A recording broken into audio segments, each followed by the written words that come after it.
On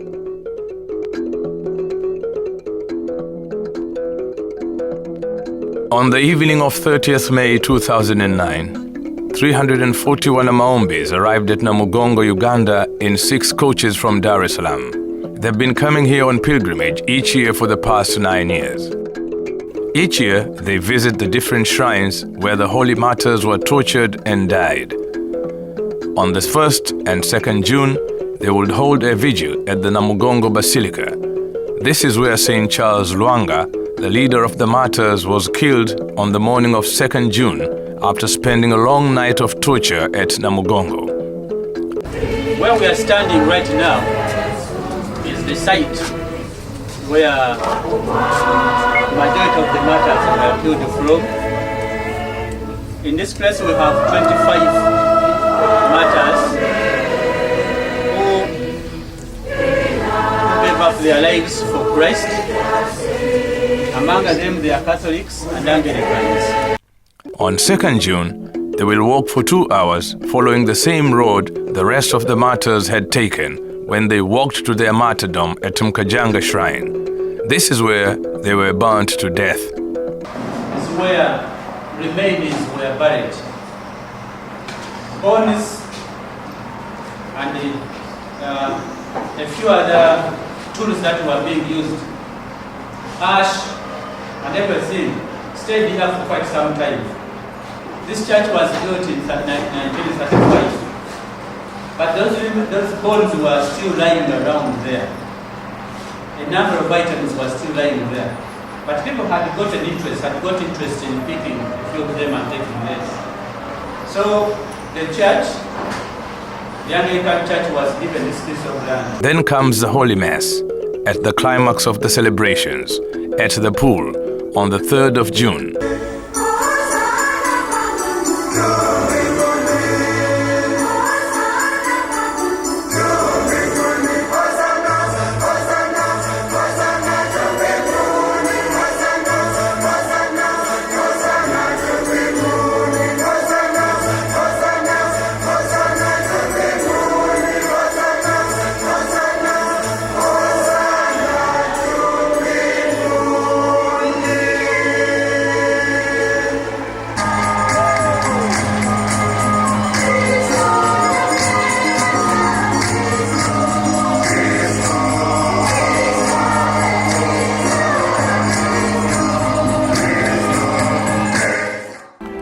After this mass, everybody goes home, some in Uganda, others across the borders to Tanzania, Burundi, Kenya, and Congo. Others have come all the way from the United States. More than 1 million people leave the ground of the Basilica. This they do every year, but this time there was something special. On June the 1st, 2009, they shall assist in a special celebration in commemoration of Mwalimu Julius Nyerere and to pray for his beatification.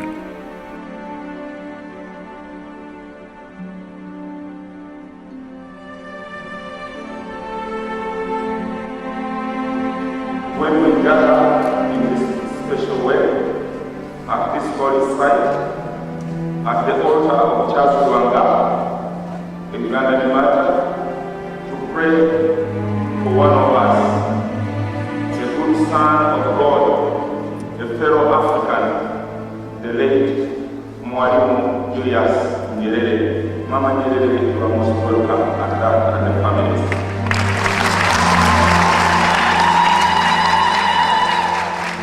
Kuombea mchakato wa Mwalimu Julius Nyerere kwa kufanywa na kutangaza kanisa kwamba ni mwenye heri hatimaye mtakatifu uweze kwenda haraka zaidi kuliko binadamu tunavyopanga.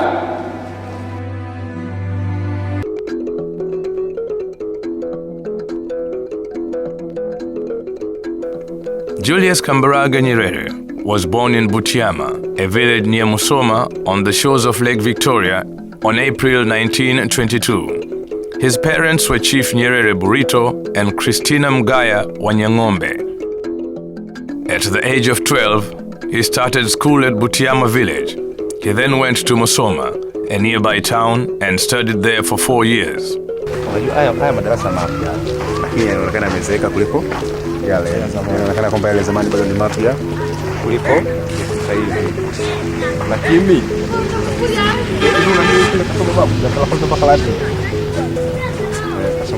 la kwanza mpaka la 4, alafu ndo akaenda Musenge Middle School. Lakini haiendelea sana. Wakati mimi nasoma miaka ile ya 80 ya mwishoni, kulikuwa kuna jengo hili. In 1937, he went to St. Mary's School in Tabora, a town in the heart of Tanganyika.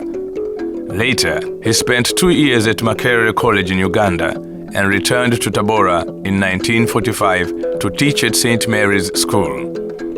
In 1949, he entered Edinburgh University and graduated with a Master of Arts in 1952. On return from Edinburgh, he married a fellow teacher, Maria Gabriel, the daughter of a catechist, Gabriel Magige and Anna Wamaseke.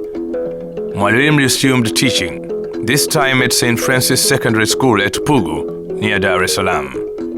Tukaenda baada ya kufunga ndoa tu tukakaa wiki moja Butiama, tukaenda kuanza kazi. Akaenda kuanza kazi Pugu Secondary School, St. Francis College. Sasa akafanya kazi hapo. Sasa na huku, kwa maana kabla ya hapo alipokuwa Tabora School, alikuwa secretary wa chama cha kilikuwa ni cha wafanyakazi, baadaye ndicho kilibadilishwa African Association. Alikuwa natumwa kila mara mbili hivi, akitoka kule na kuja kuwakilisha jimbo lake la Tabora na kuja kuwakilisha huku Dar es Salaam. Kilikuwa ni chama cha wafanyakazi wa serikalini. Sasa baadaye ndio akakigeuza kikawa chama cha tano, yani cha ukombozi.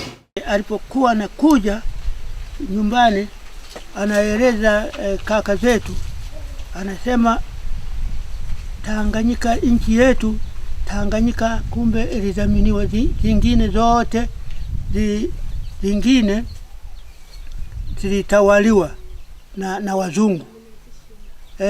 Lakini Tanganyika ilidhaminiwa, haikutawaliwa. Kwa hiyo mimi naona afadhali nidai uhuru wa Tanganyika wajitawale. Akawa anaeleza kaka yetu Anzaki hivyo, kwamba hii ni ya udhamini, Tanganyika ni ya udhamini, haikutawaliwa.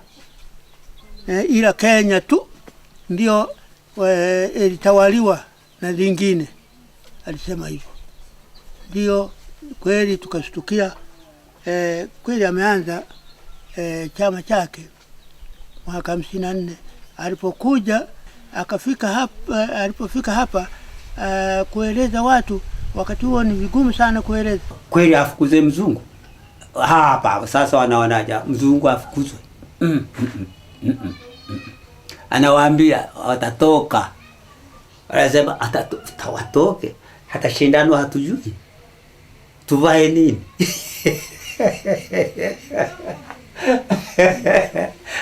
Mzoraki hapo sasa ndipo alikuwa sasa anamuongopesha, kwa anasema mzungu hatatoka. Ndio naona sasa mwamko wake ule tu sasa, hata alikwambia wanaona kwamba ni muongo. Lakini akaenda moja kwa moja mpaka Buhemba, akapata kuna wazee Buhemba, wazee safi sana, akawaeleza, wakakubali kuingia katika chama hicho. In 1955, he made his first visit to the United Nations to present his petition for the independence of Tanganyika. He was told it would take 25 years for Tanganyika to achieve self-rule. Tanganyika becomes independent on 9th December 1961 and a republic the following year. Mwalimu Nyerere becomes the first president. The day after being sworn in as president, Mwalimu Nyerere had this to say: "Yesterday I took an oath. I swore that as President of Republic of Tanganyika, I will do my duty and carry out my work without fear or favor, affection or ill will towards anyone." That was no hollow formula to be spoken and forgotten. It was a most solemn promise made before Almighty God, that with His help I shall prove myself worthy of the responsibility which you, the people of Tanganyika, have entrusted me. That I shall strive to fulfill the task laid upon me without permitting myself to be influenced by a personal like or dislike, nor by consideration of my own comfort and convenience. I say, I swore, but in actual fact, it's true to say, we swore, for I took that oath on your behalf. Every citizen of Tanganyika, whether he be the president or a politician, a civil servant, a farmer, a teacher, or the lowest paid worker in the land, every single one of us has an equal duty to give his best for. Every one of us has to do the work entrusted to them, whatever that work may be.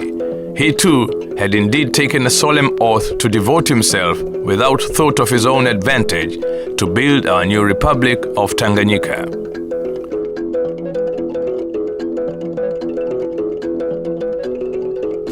Alafu rais wetu tabu aliyoipata ni kwamba administration alikuwa hajui. Alijifunza kwa muda wa miaka 2.5. Sisi si jambo tunalo kwa muda wa miaka 2.5 kwenda shuleni kwenda kivukoni amejifunza kwa kusoma faile basi wewe uone hivyo. Kwa maana sasa kazi na mungoje. Sasa atakwenda saa ngapi shuleni hata ingependa kwenda. Unaona sasa hiyo. Alafu wakati ule hizi harakati za ukombozi nazo zimepamba moto. Na wakati ule na mapungufu ya nini hii ya maendeleo ya elimu nayo yamepamba humo. Hatujui tufanyeje. Kwa hiyo lakini kwa kweli ilikuwa ngumu. Lakini vijana sidhani kama wao watapata ugumu huo.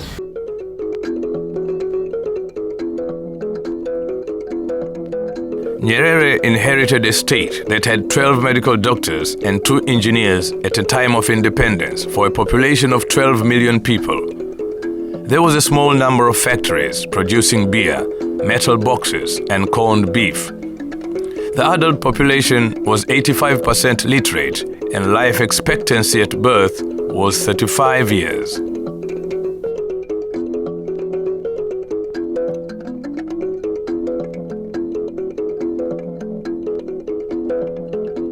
Kwa upande wa elimu, Tanzania imejitawala. Ninao maengineer wawili. Mmoja anaitwa Mbuya, akafariki kati ya miaka 2. Madaktari nilikuwa nao 12. Hatuna viwanda. Nchi haiwezi kuendelea, haiwezi kuwa ya kisasa bila viwanda. Mtawachumia pamba tu kwa kubwa hapo. Na kuchuma pamba na kukatamiwa ilikuwa sababu moja ya kuleta uchumi kuwachukua Waafrika waende Marekani. Wakachume pamba, kazi ngumu ya kuchuma pamba. Wakachume pamba na wakatemiwa. Sasa leo tunajitawala, mwaka 61 tunajitawala. Tutaendelea kuchuma pamba na kukatamiwa. Kwa nini viwanda? Sisi tunaenda pamba. Kwa hiyo shughuli ya kwanza kabisa tuliyoanza ni kujenga viwanda vya nguo. Mimi hata wakati ule ningekuwa na sera za kibepari, ningejenga viwanda. Mabepari ndio walioanza viwanda. Kwa hiyo viwanda vyenyewe havikuwa na sera ya ubepari au sema ni viwanda. Baada kujenga viwanda vya nguo. Sasa sema sana. Wakati jana juzi niko Dodoma pale vijana na mwalimu ulipotoka uliacha 12. Na mimi kitu kimoja ninachojua ni kwamba sasa vilikuwa vimefikia shabaha ile tuliyokuwa tunataka kwenda kutumia pamba 85. 85% ya pamba yetu itumia hapa nyumbani. Viwanda vile vya umma vilikuwa vimefikia 55%. Katika viwanda hivyo 12 sasa 10 vimeshafungwa. Viwili vilivyobaki ndivyo vijana hao walikuwa wamekuja kukitemea kimoja, hawana hakika hata pamba, hawajui kama kitapata pamba. Kuangalia vyote viwili hivi vilivyobaki ndio vinaweza kufungwa. Nyerere recognized that the social values of traditional Tanzania were rapidly being undermined.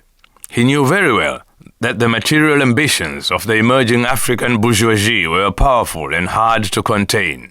He also knew that Tanzania would be poor for a long, long time. From early on, Nyerere therefore argued that Tanzanians must find a way to progress economically that would not undermine the communal equality of their society. Serikali ilituletea investment code.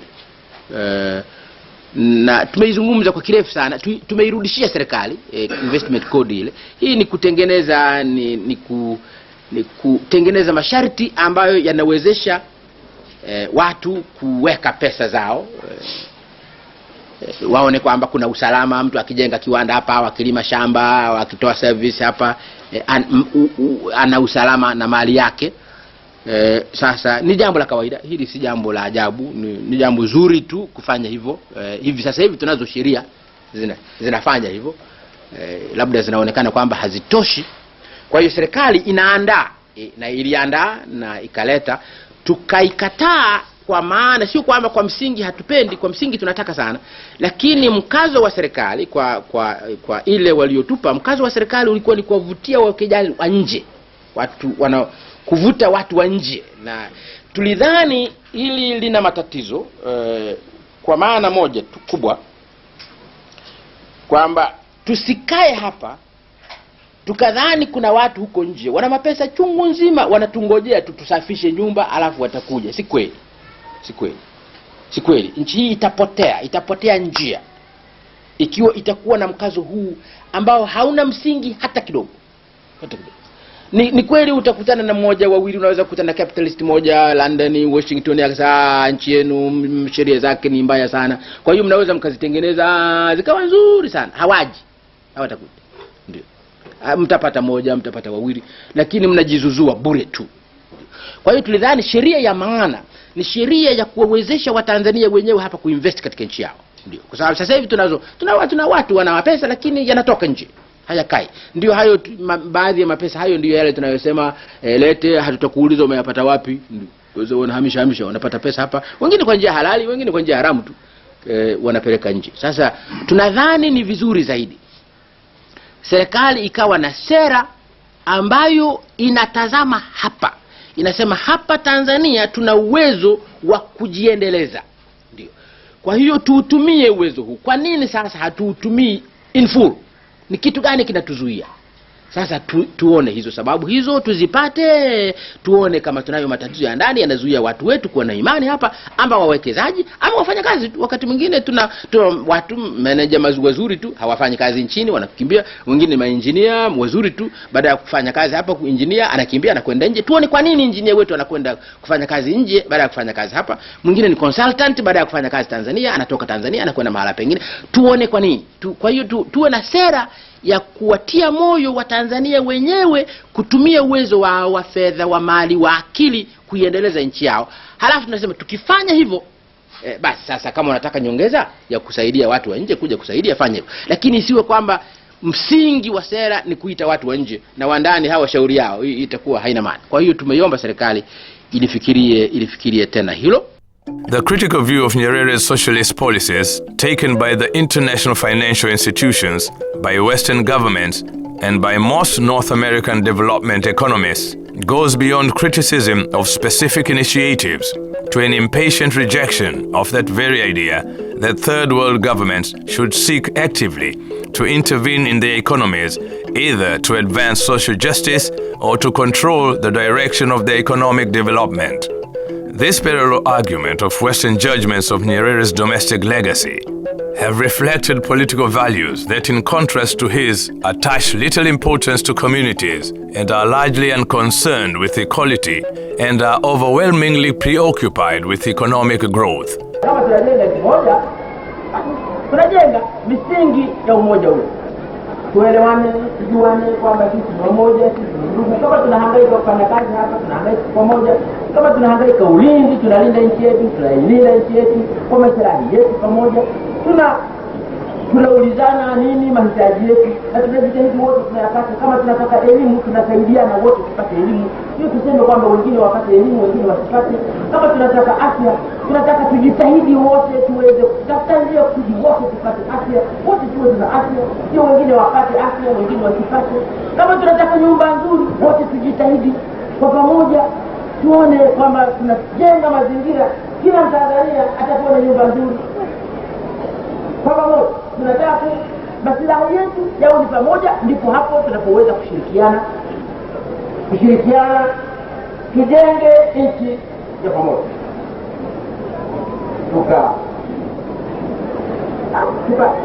Tukaweka kitu kimoja hapa kinaitwa azimio la Arusha.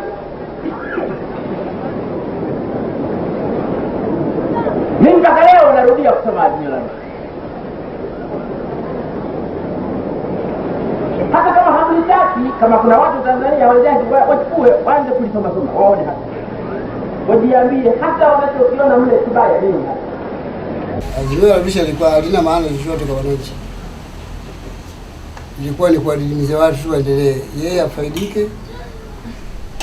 Utamkuta yeye akikaa pale akiangalia TV. Maana TV kwa akuruhusu yeye kuleta. Mwinyi ndio aliyeruhusu. Anaangalia nyumbani kwake.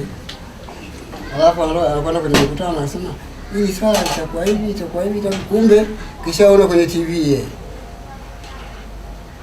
Kuja Mwinyi kuja kuchukua madaraka akawaruhusu wananchi wafanye mambo yao.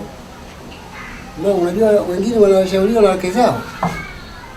Tuna Tunduru ndio alikokwenda kusema maneno yao. Fulani wangenunua basikeli tu, waruhusu wanunue basikeli watembelee. Basikeli waweze kutoka hapo kafika hata Morogoro. Mimi nafikiri chanzo cha kuua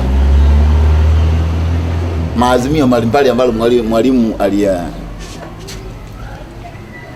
alianzisha ni kwa sababu ya watu kutaka kuhozi mali za serikali, mali za Watanzania, mali za wananchi, kwa sababu azimio la Arusha lilikuwa na wabana. Kwa hiyo baada ya kuona mwalimu ameondoka madarakani, hawawezi kubanwa tena, wakaona huu azimio la Arusha ili watu waweze kuhozi, kwa sababu mpaka mwalimu anakufa kulikuwa hakuna matajiri wa kutisha. Azimio la Arusha yani kipande fulani za nikasema nimeisahau, ila nakumbuka hata nilipokuwa Arusha nilipita hiyo sehemu ipo, kuna kama roundabout imeandikwa azimio la Arusha pale.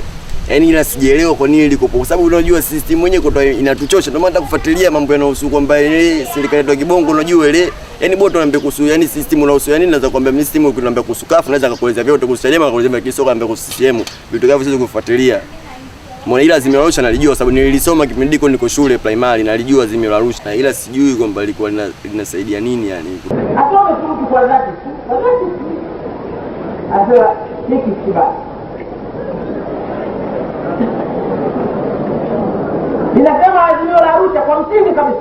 Nchi hii ni nchi ya wakulima na wafanyakazi. Sasa tunasema imeacha kuwa nchi ya wakulima na wafanyakazi. Jambo lake la msingi kabisa inasema nchi hii ni nchi ya wakulima na wafanyakazi.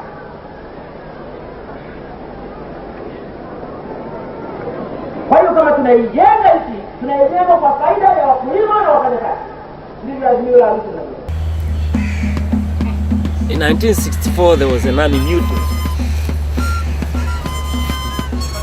and some people, because the British came in, they were called in to disarm those disloyal forces who had mutinied. They thought he was an imperialist agent. He was very angered with that. People like Kwame Nkrumah and openly said it, and Mwalimu was very angered. He said, I cannot be a tool of the imperialist. I mean, for any nation to have internal trouble and appeal to an outside nation for military assistance for the purpose of solving your own internal trouble, for any nation, this is a humiliation. And when you have to ask the colonial power, the power against which yesterday you said you wanted your own independence, and they say, but you're not capable of governing yourself. We say, we're very well capable of governing ourselves. And then within a few months, you say, look, chaps, we are in trouble. Assist us, to solve this trouble. It's an extreme, certainly I found extremely humiliating myself. This was also the time that Mobutu was in power and Sylvanus Olympia of Togo was assassinated in 1963. It marked the start of the exploitation of natural resources, presided by most military leaders who had come to power through the support of former colonial powers or their allies to eliminate a popularly elected leader like Patrice Lumumba or Louis Rwagasore or even Kwame Nkrumah. Faced with hard times and a difficult task of building a nation, the people of Tanganyika found themselves at war against poverty and oppression. Mwalimu Nyerere told the people of Tanzania, "We are involved in a war against poverty and oppression in our country. This struggle is aimed at moving the people of Tanzania and the people of Africa as a whole from the state of poverty to the state of prosperity. We've been oppressed a great deal, we've been exploited a great deal, and we've been disregarded a great deal. It's our weakness that led to our being oppressed, exploited, and disregarded. Now we want a revolution which brings to an end our weaknesses, so that we are never again exploited, oppressed, or humiliated." Kazi ya Chama cha Mapinduzi ni kuwaongoza Watanzania wajenge ujamaa nchini mwao. Kazi ya Chama cha Mapinduzi ni kuwaongoza Watanzania washirikiane na Waafrika wenzao kuleta uhuru na umoja katika Afrika nzima. Alisema Tanzania ni huru, lakini hatuwezi kuwa na uhuru wa kweli wakati Waafrika wenzetu bado wako kwenye minyororo ya wakoloni. Kwa hiyo tunawajibika sisi tuliojikomboa kuwasaidia Waafrika wenzetu nawe wawe huru kama sisi, ili tuje tujenge taifa la Afrika lililo huru. Watanzania walikuwa namuelewa sana Mwalimu. Tumuombe Mwenyezi Mungu atusaidie tuepukane na vishawishi vya matumizi mabaya ya madaraka na uwezo ambao Chama cha Mapinduzi kitakuwa kinao, ili siku zote vitendo vyetu viwe ni vitendo vya maadili ya kijamaa katika nchi yenye heshima, haki na usawa kwa watu wote. Tanzania was the home and headquarters of the liberation movement and trained thousands of combatants of the liberation armies, as well as providing schooling facilities for them. And when the Tanzanian people laid their life on the line for the peace and security of other nations, the decision was made to enter Uganda and remove Idi Amin Dada. Tanzanians were not thinking of the economic and diplomatic pressures the country was already facing. Instead, they believed that by doing so, they were defending the constitution of their country and the right of their people and all Africans to live in freedom and self-respect. Mwalimu akatuambia kwamba Idi Amin amevamia, sasa ni jukumu letu wa Tanzania kumuondoa kwenye ardhi yetu. Watanzania wote tulimuelewa. Wako Watanzania walitoa michango yao ya hali na mali, watu walichanga ng'ombe, walichanga unajua Watanzania ni wamoja, mwenye kibaba cha mchele alipeleka, mwenye unga alipeleka, mwenye mahindi alipeleka, mwenye gari alipeleka, mwenye mafuta alipeleka. Kwa hiyo kila Mtanzania aliona ile ni kazi yake ya kuikomboa nchi yake. Tulifanya hivyo, tulimuondoa, na baadaye tuliona kwa sababu huyu mtu ni mchokozi, hafai kuwa kiongozi, kwa sababu tunataka Afrika Mashariki iwe moja, tunataka Afrika iwe moja. Sasa kama kuna Mwafrika mmoja anataka tena kumpiga Mwafrika mwenzake, hatufai. Tukaamua kumng'oa. Na tulipata shida kidogo kwa sababu ulikuwa mtikisiko wa kiuchumi. Tanzania ilikaa hatukujiandaa na vita ile, ilikuwa ghafla, hali ya uchumi kidogo ilikuwa ngumu, lakini nakumbuka Mwalimu alituambia tujifunge mkanda miezi 18. Maana baada ya hapo tukaambiwa tujifunge mikanda miezi 18 kutokana na hali ngumu ya maisha, mpaka watu tukafikia stage ya kununua chakula kwa kupewa kadi. Madukani unaenda unamtuma mtoto asubuhi anaenda kupangajiwe, unapewa kilo 2 unga wenyewe wa njano. Ilikuwa ni miezi 18, lakini naona iliendelea ikawasaidia hapo. Kwa kweli tuliumba kiuchumi. Na zaidi sana alikuwa anatusaidia maduka ya ushirika, ndio alikuwa anatusaidia.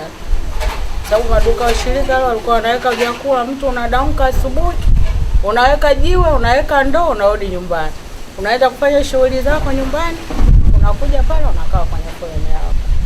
Kwa ajili ya vyakula vilikuwa hakuna.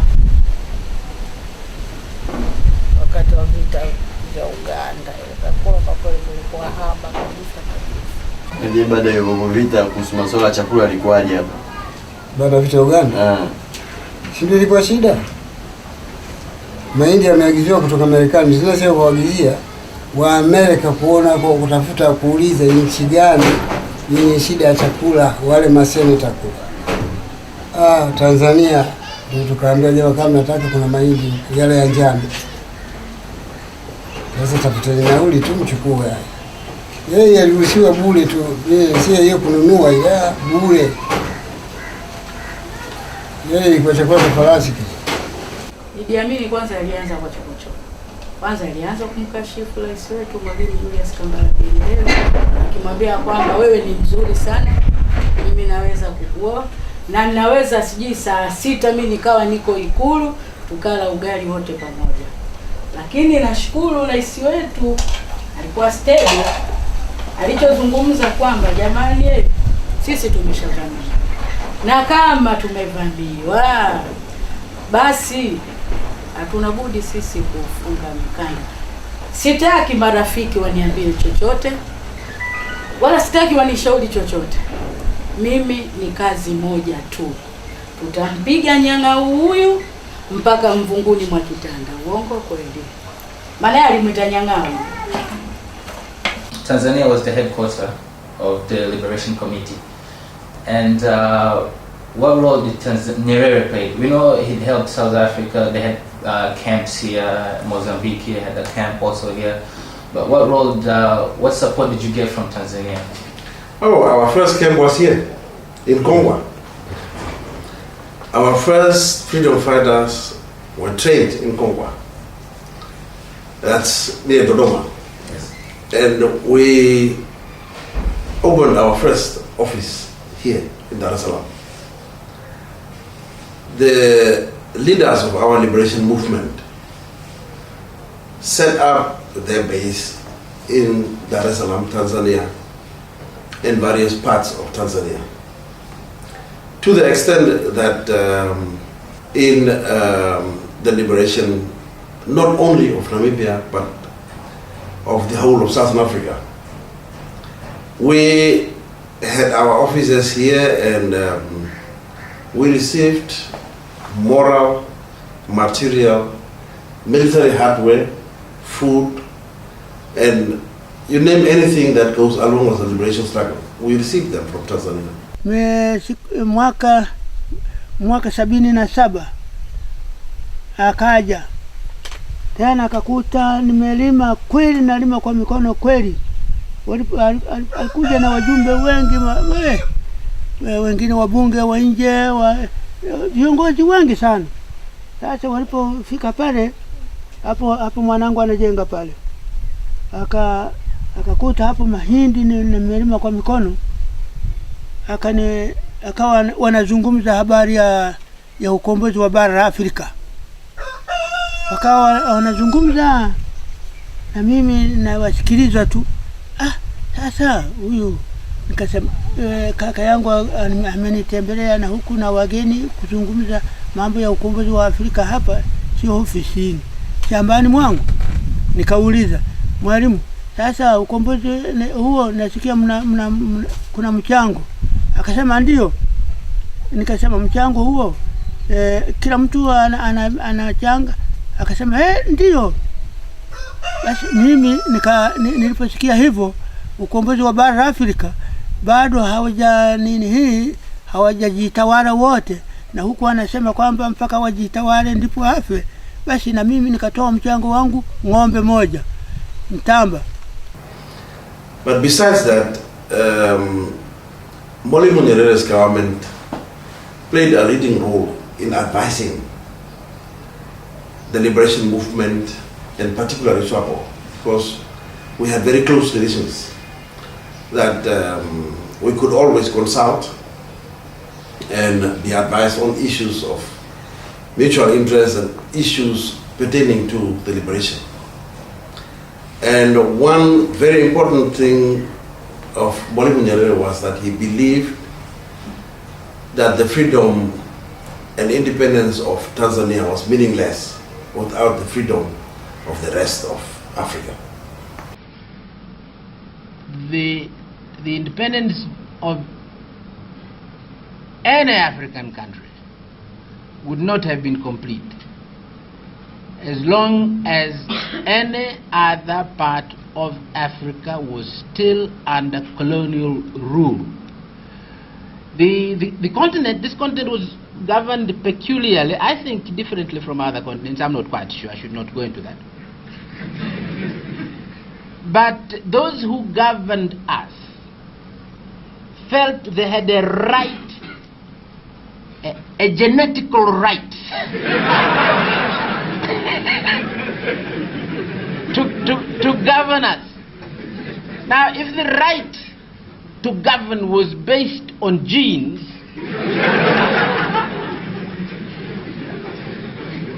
the misfortune of being governed was being based also on genes. And we had the same. So if the independence of Mozambique was being still questioned by the Portuguese on the basis of genes, certainly the Portuguese were not accepting the independence of Tanzania. They would be tolerating it, but not accepting it. And so it was important to complete the independence of Tanzania. You had to work together with the people of Mozambique to get rid of the Portuguese or teach them a lesson.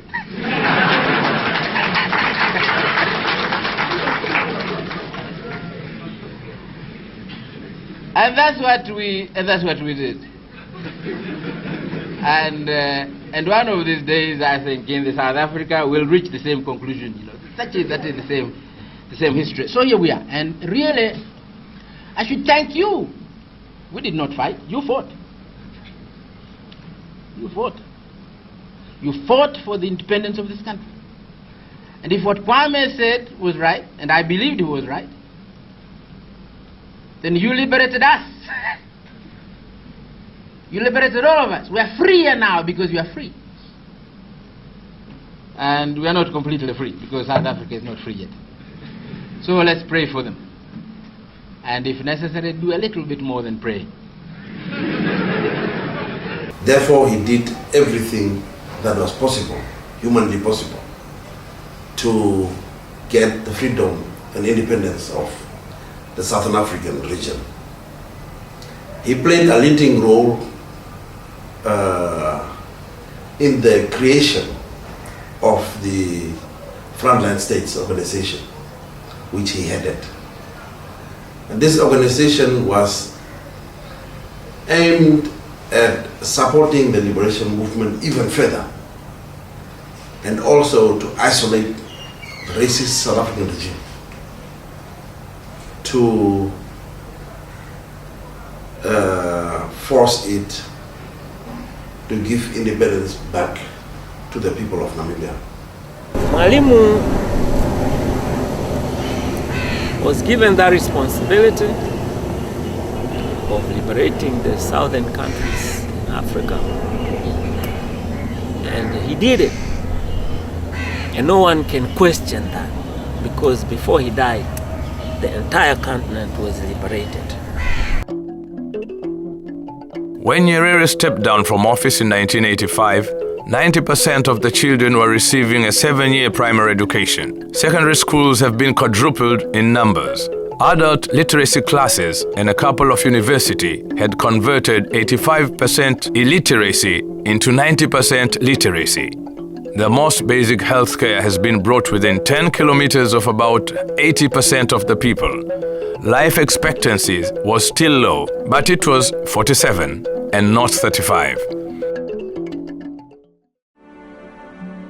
There are many good and honest people who believe that those ideas which in this country are associated with my name are now dead and should be properly buried. You will not be surprised to hear that I disagree.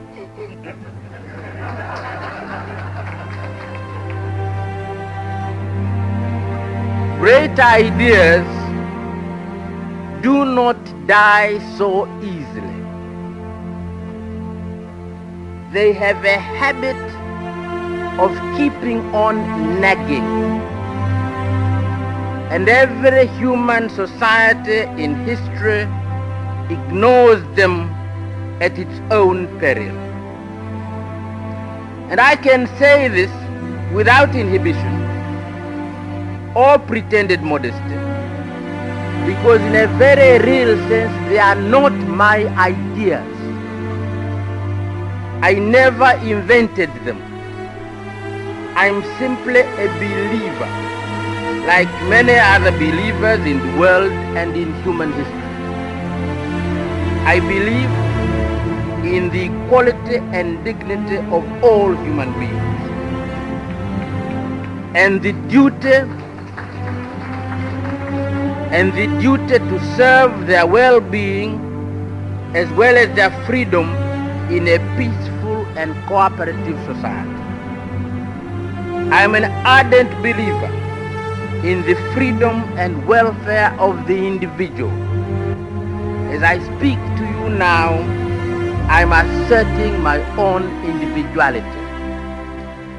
But I also believe that what gives humanity to our individuality is a sense of community and fellowship with all other human beings, wherever they may be. Binadamu wote ni ndugu zangu. That was not something that was said lightly. It came from a firm and profound belief in the nature and dignity of the animal called the human being. I repeat, those ideas are not mine, but I am a believer. I have articulated them and will continue to articulate them with passion. Nilitaka kuuliza labda baada ya mwalimu kupitisha utawala wake na mambo yake yote aliyofanya na hao wengine ambao wanaendelea, je, wewe unahisi kweli kuna viongozi wanamuenzi kwa dhati? Hapana. Hakuna viongozi wanaomuenzi baba wa taifa. Wapo wanasema tu mdomoni, lakini sio kwa dhamira kutoka moyoni kwamba wanamuenzi baba wa taifa. Sio kweli, kwa sababu wanaenda kinyume na matakwa yake, wanaenda kinyume na matarajio yake. Kwa mfano, Mwalimu alitaka tujenge taifa la pamoja. Sasa hivi hakuna taifa la pamoja. Kila mtu alichokipata chake. Wameua Azimio la Arusha. Watu wamekuwa matajiri sana na wengine wamekuwa maskini wa kupindukia. Wengine wanashindwa kabisa hata kula. Sasa tunasemaje kwamba wanamuenzi Mwalimu? Hakuna mtu ambaye anamuenzi Mwalimu. Wengine walijaribu hata kutaka kuvunja muungano. Na wako wengine wanataka kabisa mpaka leo wavunje muungano. Jambo ambalo Mwalimu alikuwa anataka Afrika iwe moja. Lichi ya kamuungana huko Tanzania na Zanzibar tu. Alikuwa anataka Tanganyika na Zanzibar. Alikuwa anataka Afrika iwe moja. Sasa unasema unataka kumuenzi Mwalimu wakati mnataka kuvunja Azimio, mnataka kuvunja muungano. Wakati yeye anataka kuendeleza muungano ujengwe zaidi.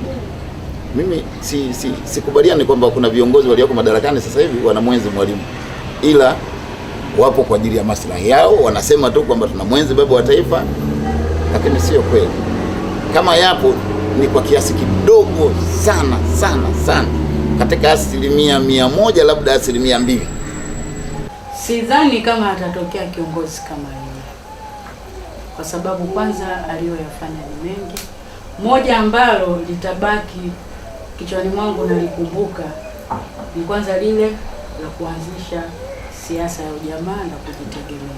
Ile imeweza kutuwezesha sisi wa Tanzania tumekuwa kitu kimoja, hatubaguani kwa dini wala kwa nini. Japokuwa sasa hivi yanatokeza, lakini lile aliliweza. Kwa sababu unaweza kwenda hata nchi nyingine, umekaa labda baa hivi unakunywa, kaona pale mtu anaongea Kiswahili ukajua huyu ni Tanzanians.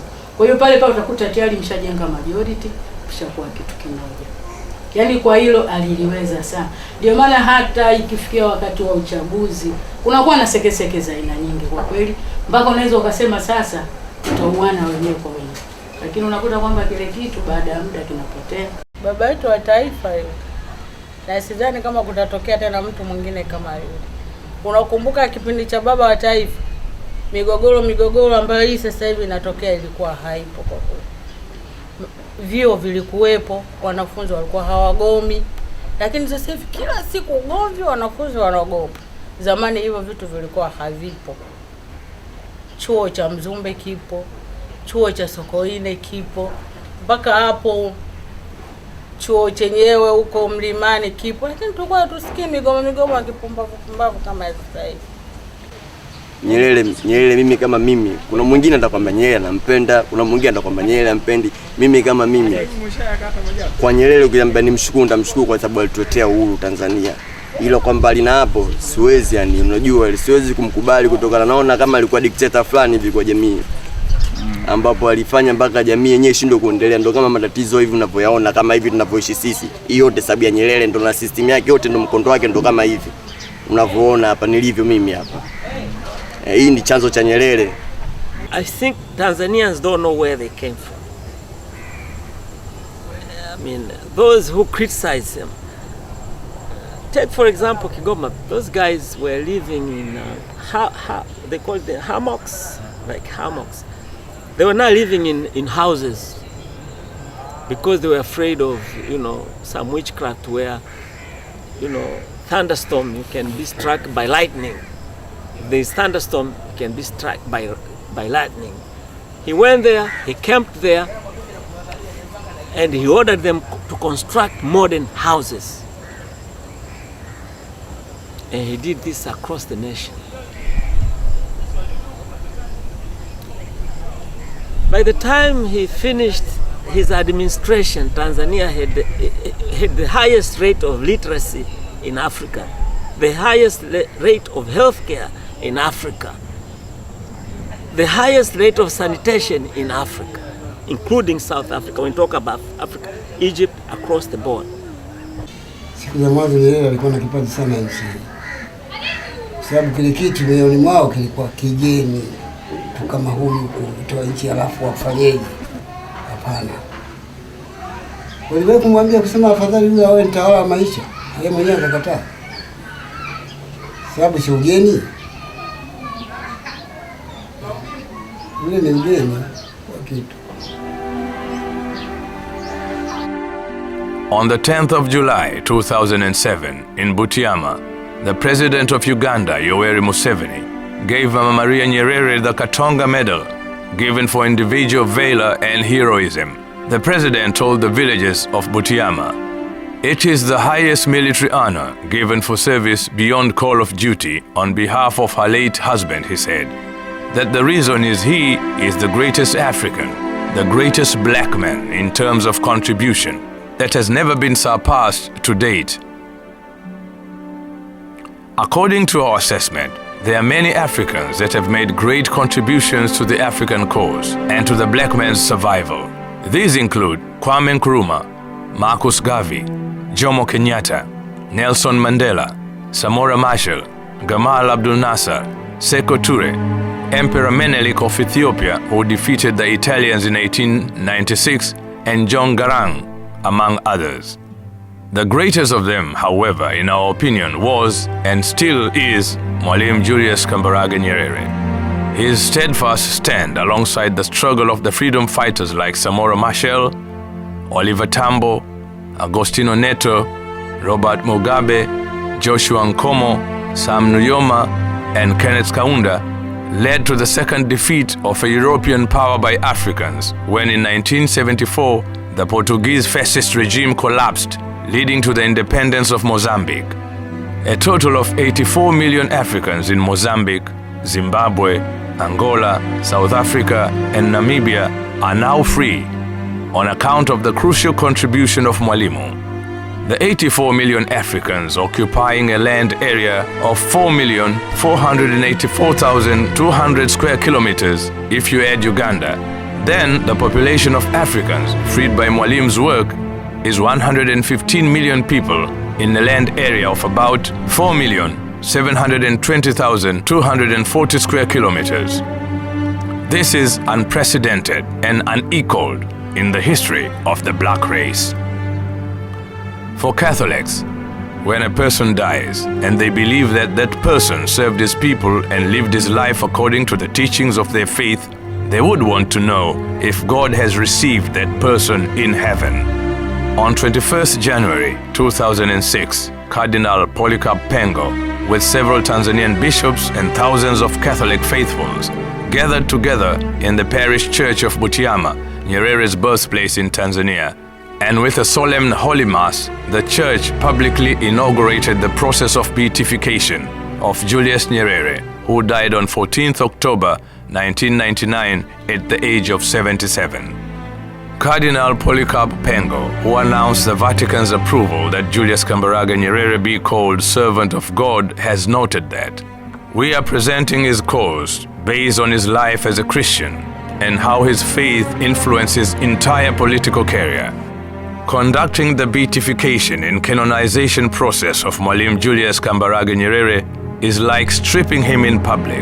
It is scrutinizing and sifting his whole life, his actions, his attributes, his shortcomings, his philosophies as president, a leader of the highest caliber, nationally and internationally, a seasoned statesman, father of a family, Julius, a Catholic believer of 77 years.